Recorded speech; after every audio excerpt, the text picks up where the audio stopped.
Assalamualaikum warahmatullahi wabarakatuh. Alhamdulillah, bersyukur kita kepada Allah Subhanahu wa taala kerana pada hari ini kita menyambung kembali pembelajaran kita dalam pelajaran akhlak tahun 4. Tajuk hari ini yang kita akan pelajari ialah sifat cuai. Dalam bab sifat cuai hari ini kita akan melihat dalil ayat Al-Quran. Yang kedua, pengertian sifat cuai dan ciri-ciri sifat cuai.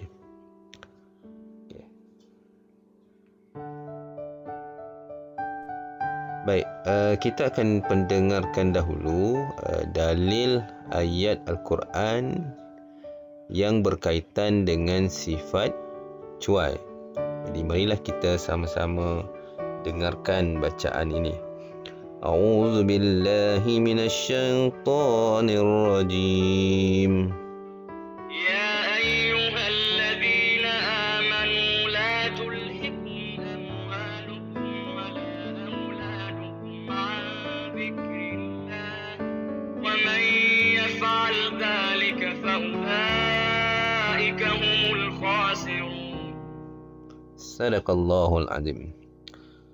Surah Al-Munafikun ayat yang ke-9 yang bermaksud, wahai orang-orang yang beriman, janganlah kamu dilalaikan oleh urusan harta kamu dan anak pinak kamu daripada mengingati Allah Subhanahu wa taala, iaitu dengan menjalankan perintahnya. Dan ingatlah, sesiapa yang melakukan demikian, maka mereka itulah orang-orang yang rugi. Okay, baik. Ayat ini telah menjelaskan pada kita bahawa janganlah kita melakukan perkara-perkara yang melalaikan. Kerana perkara yang melalaikan itu adalah satu perkara yang amat tidak disukai oleh Allah, dan ia adalah satu sifat yang cuai, sifat yang tidak bertanggungjawab. Jadi mereka yang bersifat demikian sudah pasti akan mendapat kerugian. Okey, baik. Okey, apa itu cuai? Cuai ini adalah satu sifat mazmumah, sifat yang tidak baik. Lawan sifat baik tu apa dia? Sifat bertanggungjawab. Bertanggungjawab ni adalah satu sifat yang menjalankan amanah Allah. Kalau suat cuai ni satu sifat yang tidak amanah ataupun tidak ikhlas. Mari kita tengok pengertian dia. Okey. Cuai ialah lalai dan tidak prihatin di dalam melakukan sesuatu tugas yang diberikan. Okey. Maksudnya, cuai ini adalah satu sifat yang lalai, satu sifat yang tidak prihatin dalam melakukan sesuatu kerja tersebut yang diberikan. Dia tidak dibuat dengan baik, dia tidak dibuat dengan betul, dia tidak dibuat dengan bersungguh-sungguh. Maksud cuai itu adalah satu sifat yang mana dia melakukan tugas ataupun melakukan salah satu kerja itu tidak bersungguh-sungguh. Itulah sifat cuai. Okey, mari kita tengok pula ciri-ciri orang yang cuai ini. Ikut Ustaz baca sama-sama.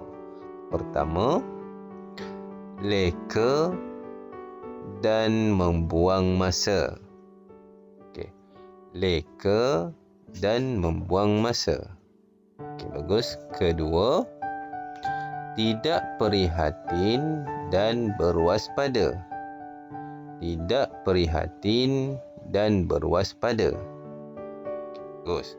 Ketiga, selalu melambatkan kerja yang perlu dibuat. Okey, baik. Okey, kita tengok yang pertama tu, ciri-ciri orang yang cuai ni dia leka. Maksudnya dia tidak buat dengan bersungguh-sungguh dan dia selalu membuang masa. Itulah sifat orang cuai ni. Okey, yang kedua ni dia tidak prihatin. Maksudnya dia tidak mengambil berat. Dia tidak bersungguh-sungguh dalam melakukan sesuatu pekerjaan tersebut. Okey, yang ketiga ni orang yang cuai ni memang sering kali apabila mendapat sesuatu tugasan, dia melambat-lambatkan kerja, dia melambat-lambatkan tugasan. Maksudnya dia tidak membuat satu tu dengan menepati masa. Dahlah dia membuang masa kan. Tadi ciri yang pertama tu dia membuang masa, dia tidak menepati masa. Itulah orang yang cuai. Okey, baik.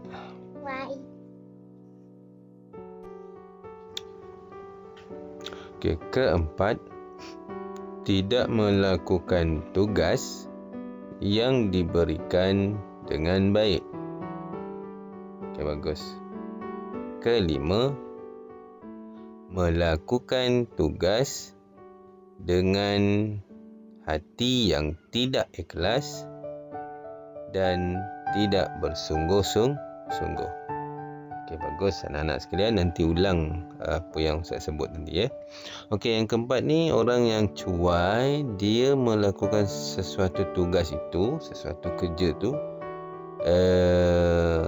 dengan tidak melakukan tugas yang diberikan tu dengan baik. Dia tidak membuat satu tu dengan betul. Dia membuat satu tugasan tu sambil lewa. Dia membuat tugasan itu dengan tidak bersungguh-sungguh. Acuh tak acuh saja. Janji kerja dia selesai. Dia tidak orang kata dia buat satu kerja tu tidak menganggap kerja itu adalah kerja yang baik ataupun kerja yang telah diamanahkan tu sangat diambil kira oleh Allah Subhanahu Wa Taala, tetapi dia hanya membuat tugasan tu dengan sambil lewa.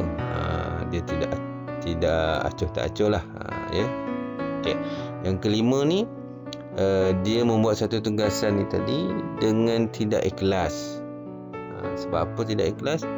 Dia kadang-kadang dia mengharapkan balasan. Kalau ada upah, ada gaji, barulah dia buat dengan betul. Ataupun kalau dia tak dapat gaji, tidak dapat upah, dia tidak buat bersungguh-sungguh. Okey, ya. Bagus. Okey, Ustaz rasa itu saja untuk kali ini daripada Ustaz. Kita jumpa lagi dalam video yang seterusnya.